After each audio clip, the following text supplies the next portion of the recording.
ఉండే. కానీ ఇప్పుడు వచ్చేసరికి ఏంటి అని అంటే వెస్ట్రిక్ బిజినెస్ స్టార్ట్ చేసి ఒక 4 years కంప్లీట్ అయింది. నార్మల్ హోమ్ మేకర్గా ఉన్న నాకు అప్పుడు ఏంటి అని అంటే ఇంట్లో ఉండి చిన్న చిన్న పనులు టైలరింగ్ చేస్తూ ఉండేదాన్ని, చీరల బిజినెస్, శారీస్ అమ్ముతూ ఉండేదాన్ని అనమాట.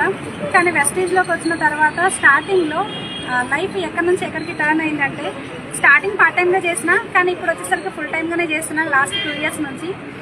ప్రజెంట్ ఇన్కమ్ వచ్చేసరికి 5 lakhs ఇన్కమ్ తీసుకుంటున్నా మంత్లీ. డియూసీడీ వెస్టీజ్లో హైయెస్ట్ లెవెల్ అనమాట. డియూసీడీ కంప్లీట్ చేసిన, నేను ఒక మంచి కార్ తీసుకున్నా, ఒక మంచి ఇల్లు తీసుకున్నా. ఇవన్నీ బయట ఏంటి అని అంటే ఇంతకుముందుకు నా జీవితంలో ఏం జరగలేదు, కానీ వెస్టీజ్లోకి వచ్చిన తర్వాత చాలా చేంజెస్ వచ్చినాయి.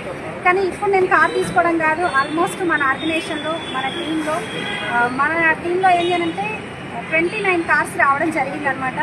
చాలా హ్యాపీ మూమెంట్ అన్నట్టు. ప్రతి ఒక్కరికి అవకాశం ఉంది. ఎవరైనా నిరుద్యోగులు ఉంటే అంటే ఆల్రెడీ మీ పనులు, మీ జాబ్లు, మీ బిజినెస్ ఏది చేసినా కానీ